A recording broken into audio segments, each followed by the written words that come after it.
Good morning everyone. मैं मृत्युंजय सिंह आज पुनः इस प्लेटफॉर्म पर उपस्थित हूँ। सर्वप्रथम आप सभी को नव वर्ष की हार्दिक शुभकामना। वर्ष 2021 आपकी सफलता का वर्ष हो, ऐसी ईश्वर से मेरी प्रार्थना है। मैंने भारत के भूगोल की शुरुआत की थी और भारत के भूगोल में हमने विशेष करके उत्तरी मैदान के 3 पार्ट को देखा है। मैंने आपको नदियाँ और उसके मैदान दोनों को एक साथ कवर किया है। इस क्रम में ही मैंने सिंधु नदी घाटी और उससे निर्मित मैदान पढ़ा दिया, गंगा और उससे निर्मित मैदान पढ़ा दिया, और आज उत्तरी भारत के अंतिम मैदान और उस नदी को लेकर के उपस्थित हूँ जिसका नाम है ब्रह्मपुत्र नदी और उससे निर्मित मैदान। विगत 3 से 4 वर्ष में देखिए तो यह एरिया प्रीलिम्स के लिए काफी महत्वपूर्ण है। यूपीएससी 2015 और 2017 यहाँ से ब्रह्मपुत्र नदी और उसकी सहायक नदियों से लेकर के 2 क्वेश्चन पूछा हुआ है। एक बार तीस्ता नदी और उसके उद्गम स्थान को लेकर के पूछा है क्वेश्चन कि तीस्ता किसकी सहायक नदी है। दूसरा ब्रह्मपुत्र उसके बाएं और दाएं तट से मिलने वाली नदियों के क्रम को लेकर के पूछा है। तो यकीन मानिए ये जो चार्ट और डायग्राम की कला है भूगोल की, अगर आपने इसे एक बार भी देख लिया तो सारे क्वेश्चन देने की स्थिति में होंगे आप। तो आज वीडियो बिगिन करता हूं।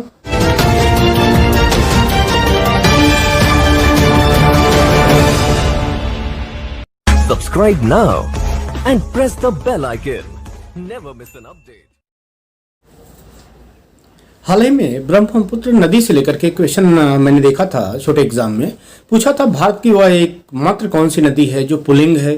तो उसका जवाब ब्रह्मपुत्र नदी है। इसी को ध्यान में रखिएगा, ब्रह्मपुत्र ही नदी है जो भारत की एकमात्र पुल्लिंग नदी है। अब इस ब्रह्मपुत्र नदी और उससे निर्मित मैदान को हम पढ़ने जा रहे हैं। तो सर्वप्रथम देख लें कि नदी कौन सी है और उसे पढ़ना कैसे है। तो देखिए सामान्यतः जिस नदी को आज पढ़ना है हमें वह है ब्रह्मपुत्र नदी। यह नदी भारत के मैप पे देखेंगे तो एक थोड़ी उलझन ज्यादा होगी, फिर भी एक सामान्य रूप देखिए। ऊपर आपको ट्रांस हिमालय दिख रहा होगा और नीचे बृहद हिमालय दिख रहा है। इन दोनों हिमालय के मध्य ही एक घाटी थी जिसका निर्माण हुआ था, वह थी ITSZ। क्या नाम था घाटी का?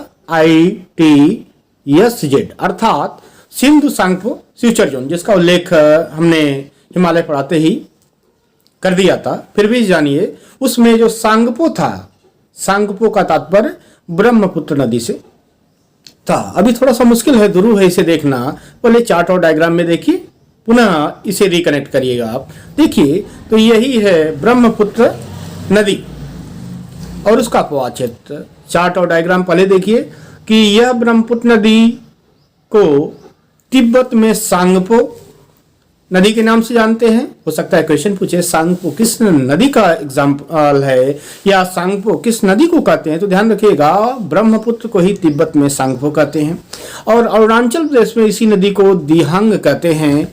जबकि इस नदी का जो नाम ब्रह्मपुत्र पड़ता है और असम में सदिया के बाद, सदिया एक जिला है असम का, वहां पहुंचने के बाद ही इसे ब्रह्मपुत्र नाम दिया गया है। और यही ब्रह्मपुत्र नदी जब आगे बांग्लादेश में प्रवेश करती है तो इसे जमुना नाम से संबोधित किया जाता है। और यह जमुना नदी अंततः गंगा की ही एक शाखा है जिसे पद्मा कहा जाता है, पद्मा नदी में मिल जाती है। तो पुनः देख लीजिए एक बार कि हमें इस ब्रह्मपुत्र को पढ़ना कैसे है। सबसे पहले हमने क्या बताया आपको कि सांगपो नदी ब्रह्मपुत्र का ही दूसरा नाम है जो तिब्बत में है। और आगे जब अरुणाचल प्रदेश में जो ही प्रवेश करेगी तो दिहांग नदी कहलाएगी और असम में सदिया के बाद इसे ब्रह्मपुत्र के नाम से जाना जाता है। और यह असम के मैदान से होते हुए जब बांग्लादेश में प्रवेश करती है तो इसे जमुना, ध्यान रखिएगा इसे यमुना समझने की भूल मत करिएगा, इसे जमुना नदी कहा जाता है।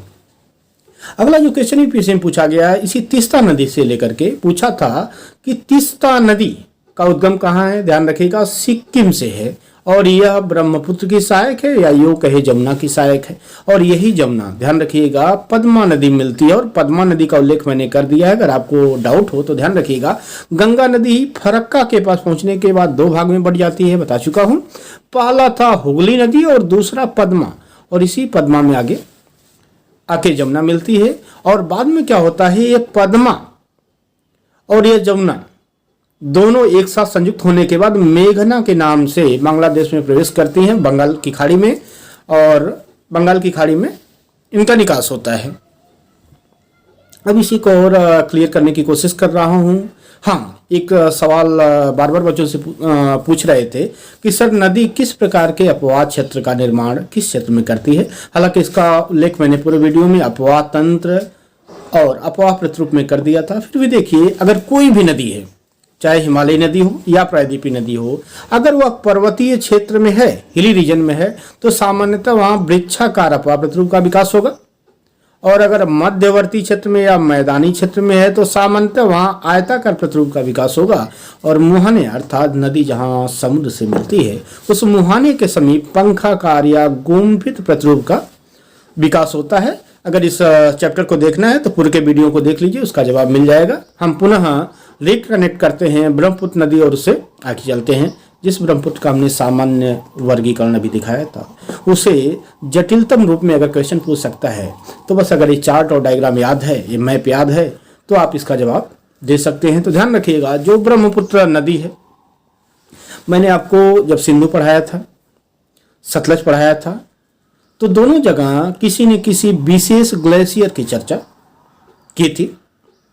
और जब मैंने सतलज बताया था तो वहाँ राकस ताल का उल्लेख किया था। ध्यान रखिएगा, अगर यह सिंधु की उत्पत्ति स्थान है तो सिंधु के बगल में सतलज है और सतलज के बगल में ही कौन सा स्थान है उत्पत्ति का? ब्रह्मपुत्र। और ब्रह्मपुत्र का जो स्थान है, जो ग्लेशियर, उसी को चेम यांग दुंग ग्लेशियर कहते हैं। हमने सतलज के बारे में बताया था कि राकस ताल से निकलती है, इसका उल्लेख है। तो ध्यान रखिएगा, जो ग्लेशियर है उसे चेम यांग दुंग ग्लेशियर के नाम से जाना जाता है। और यह कैलाश पर्वत में अवस्थित है। कैलाश पर्वत का विस्तार कहाँ है, हमने पूरे वीडियो में बता चुका है, दिया है कि तिब्बत में है। वास्तव में ट्रांस हिमालय को ही तिब्बत में कैलाश रेंज के नाम से जानते हैं। वहीं अवस्थित है ग्लेशियर चेमयांग दुंग। अब आगे चलिए, मैंने पूरे के वीडियो में आपको बताया था, जब हिमालय पढ़ा रहा था और हिमालय में विशेष करके ट्रांस हिमालय और बृहद हिमालय जब पढ़ा रहा था, तो हम बताया था कि ट्रांस हिमालय या तिब्बत हिमालय और बृहद हिमालय के मध्य एक घाटी है जिसे ITSZ क्या कहते हैं। देखिए, ये लिखा हुआ है ITSZ, अर्थात सिंधु, आई का तात्पर्य है इंडस, टी का तात्पर्य है सांगपो और फ्यूचर जोन। इंडस अर्थात सिंधु और सांगपो, सांगपो का तात्पर्य यही ब्रह्मपुत्र था, इसी घाटी से होकर के प्रभावित करती है।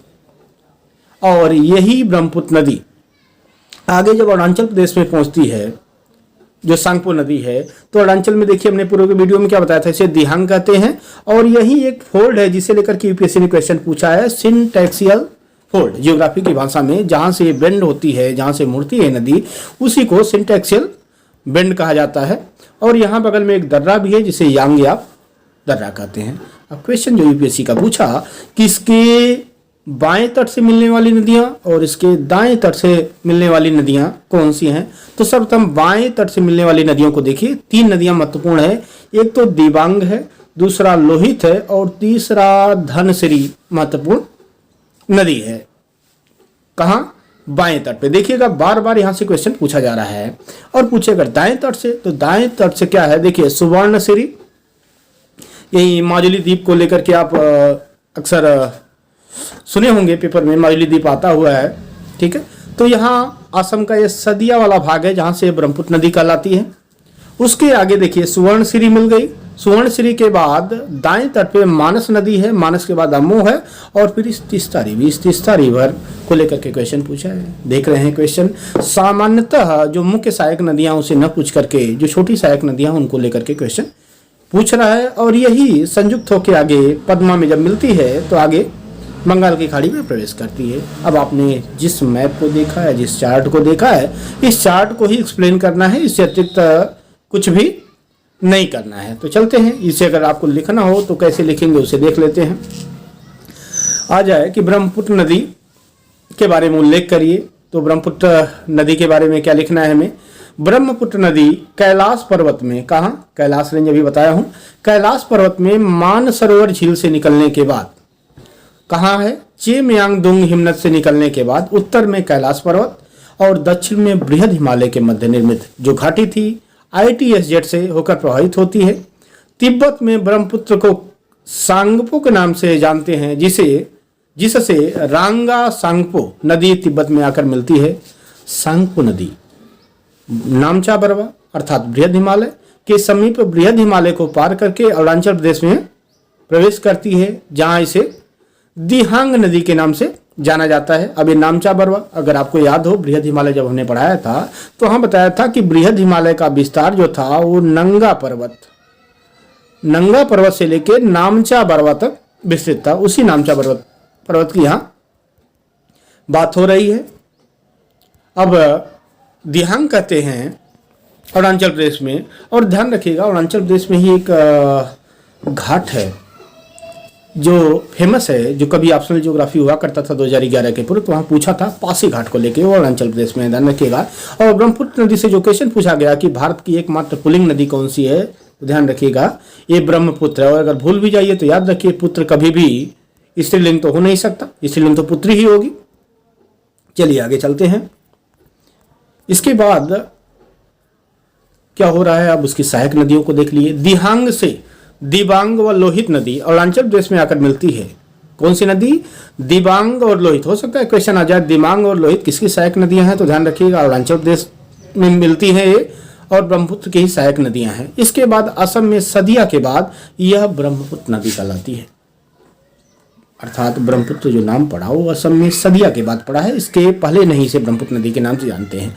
ब्रह्मपुत्र नदी से दाएं तट पर देखिए सुवर्णसिरी, मानस और पगला दिया नदी आकर मिलती है। ध्यान रखिएगा वहाँ चार डायग्राम में एक नदी नहीं दिखाया है, वो पगला दिया, ये भी इसकी महत्वपूर्ण नदी है। और भूल जाइए तो ध्यान रखिएगा कि सुवर्ण सिरती, सुवर्ण को या मान लीजिए स्वर्ण है, और मन से ही अगर किसी को स्वर्ण मिल जाए, मांगने से मांग जाए, तो इंसान पागल हो जाता है। पगला दिया नदी आकर मिलती है।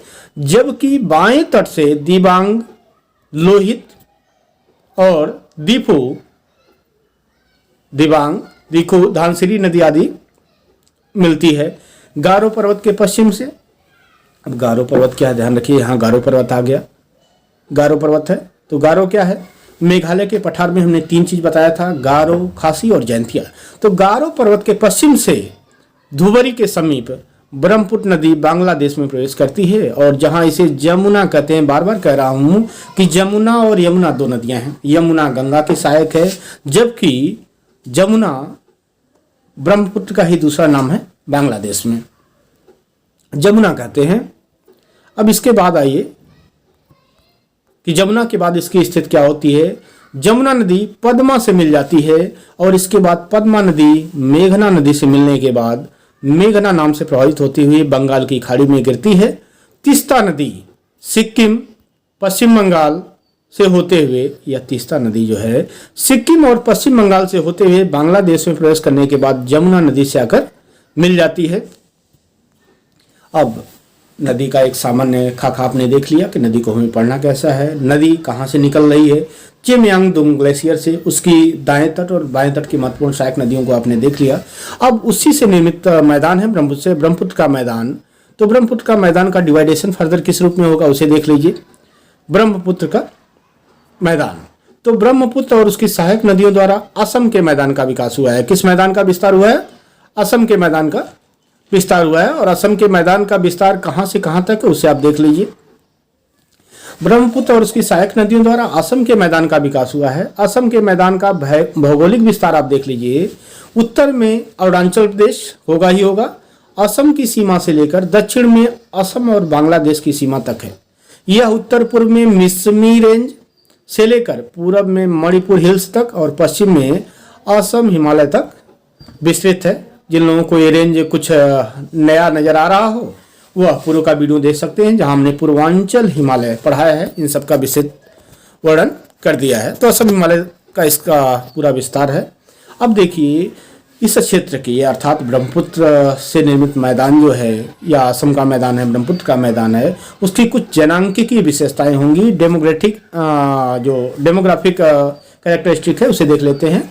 उत्तरी पूर्वी भारत में यह क्षेत्र जो है सर्वाधिक जनसंख्या घनत्व होने के साथ साथ कृषि की दृष्टि से भी एक महत्वपूर्ण क्षेत्र है। लेकिन जो भी एक विविधता होती है वहाँ कुछ न कुछ समस्या आती है। उन समस्या में देखिए क्या, यह औसत से अधिक वर्षा वाला क्षेत्र होने के साथ ब्रह्मपुत्र के नदी के द्वारा अपवाह मार्ग को परिवर्तित किए जाने के कारण असम के मैदान में बाढ़ आने की संभावना बनी रहती है। प्रतिवर्ष देखते होंगे असम में बाढ़ का एक महत्वपूर्ण कारण है। वहीं दूसरी तरफ यदि खनिज संसाधन को देखा जाए तो खनिज तेल भंडारण की दृष्टि से भारत का एक महत्वपूर्ण क्षेत्र है। आपको याद होगा असम में एक महत्वपूर्ण खनिज तेल क्षेत्र है जिसे डिग बॉय कहते हैं। डिग मतलब खुदाई करना होता है, बॉय मतलब लड़का। हुआ यूं कि जब अंग्रेज थे उस क्षेत्र से हाथियों के साथ यात्रा कर रहे थे तो हाथियों के पैर में क्या हो रहा था कि कुछ चिकना पदार्थ दिखाई दे रहा था। तो वहां के स्थानीय जो बच्चे थे उनसे अंग्रेजों ने क्या कहा, डिग डिग अर्थात खुदाई करिए, बॉय लड़कों खुदाई करिए। और वहां खुदाई के संदर्भ में ही सर्वप्रथम तेल की प्राप्ति हुई, इसलिए उस स्थान का नाम ही पड़ा डिग बॉय। ठीक है, डिग बॉय। इसके अलावा नहरकटिया भी एक महत्वपूर्ण खनिज संसाधन महत्वपूर्ण क्षेत्र है और विशेष करके खनिज तेल के लिए। तो यह रहा आज के वीडियो में उत्तरी भारत के जो भी महत्वपूर्ण नदियां थी और मैदान थे उसके बारे में आपने A to Z जो भी संभव था, जो क्वेश्चन बन सकते थे, उस सारे का विवरण आपने प्राप्त किया। अब जो मेरा अगला पड़ाव होने वाला है आज की वीडियो के बाद वह होगा वर्ड मैपिंग। और इस वर्ड मैपिंग का आधार क्यों जरूरी है इस समय कि आने वाले कुछ समय में ही यूपीएससी प्रीलिम्स 2021 और यूपीपीसीएस 2021 होने वाला है, जहां अगर ज्योग्राफी से सर्वाधिक क्वेश्चन होते हैं वर्ड ज्योग्राफी से तो वह वर्ड मैपिंग